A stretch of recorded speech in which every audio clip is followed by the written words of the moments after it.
Kaizer Chiefs family, welcome to Mlexi Entertainment.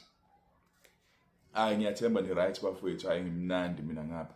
Ngimnandi kakhulu and ngihappy. Ngihappy ngalendlela engafihleki lezi insuku. Hey, you see, ever since it was confirmed that Kaizer Chiefs has signed Etiyosa Igodara, yaqala lapho ke injabulo yami. Ngaqala ngaba happy ngathi they are now moving towards the right direction. You see, and then it was confirmed that they've also signed another midfielder, a very good midfielder. You see now, Kaizer Chiefs is really moving towards the right direction when it comes to the signing of players. Phela kade sikhala sithi Chiefs isayina ama-average players, isayina ama-players angekho of good quality, you know, isayina ama-rejects. We've been signing free agents for a very long time now. We've been buying signing buy one get one free players from our neighboring countries, and now they are really showing that they are serious with the team. Hey, guys, you know, after hearing that Kaizer Chiefs has signed Eden Crislet, I went online. I checked his videos, and then I saw why. I saw why they ended up signing him. The guy is very good, you know. I can't wait for the season to officially start now. Sengize ngifisa abi pre-season isidlule sekuyaqala manje ngibabone bebonke, ngibabone oSereno ngibabone o Lollipop, ngibabone oModi beblenda naye uEthan Brooks. Ngibona ukuthi izoba njani going forward. Hey, because last season I felt like uModi on the side and Lilebo ngapha bebefukuza bodwa, and now there have been reinforcements going forward.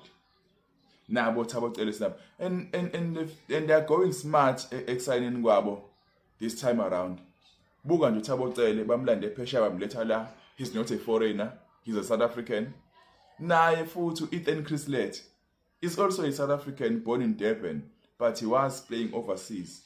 Overseas bedlala iPort Vale. And the good news is that he signed a two-year deal with an option to extend.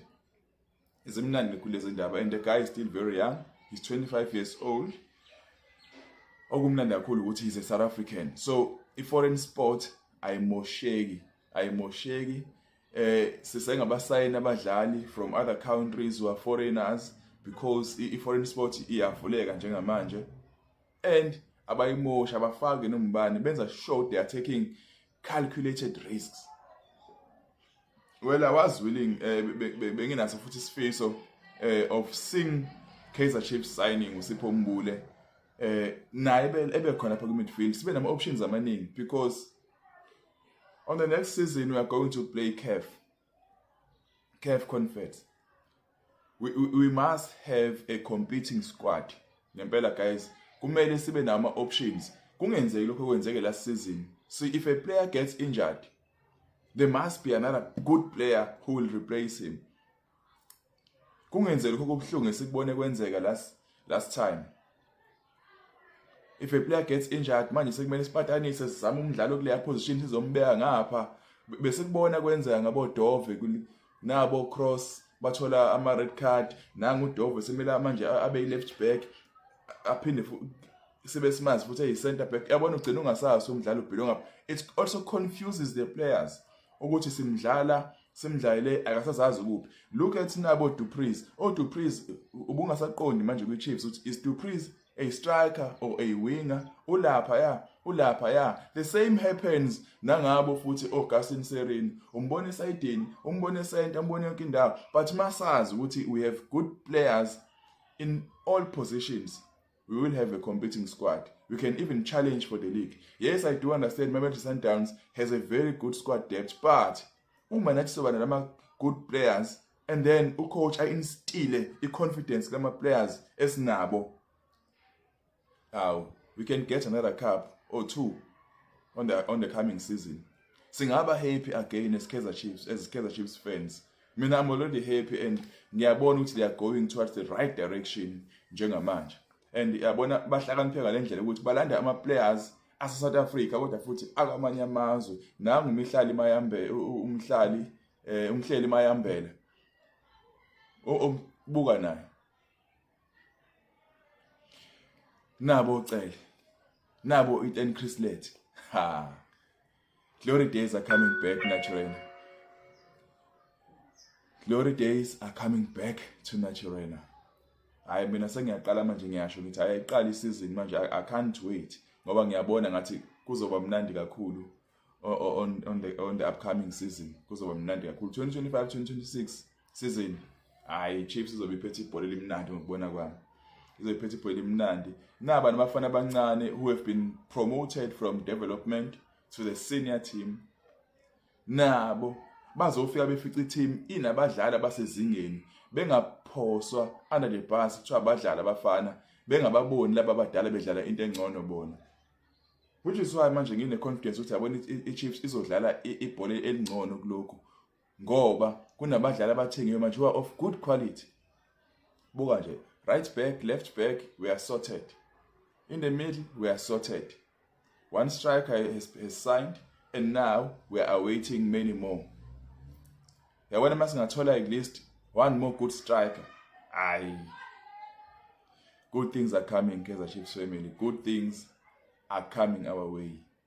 Ake sibonge nje ukuthi even though singabatholanga laba bebe ama targets ethu, even though singabatholanga oMayele besibabona ukuthi siyabadinga impela ofisini Mayele, singabathola oSalum, kodwa siyabathola futhi abadlali abasezingeni eliright who will help the squad compete. I just wish ukuthi inkosi yami siyasithola esinye striker good esowe goal poacher nje and finish and win us matches, because now sesinawo manje ama midfielders, sinama midfielder right now with Brooks right, he can also score goals, he scores goals, he can also assist. Nabo Motis nabo naba ke manje nabo owandile Duba, our growing talent now sene competition. Now I am sure uzokhuphula manje izinga because he's now competing with other strikers.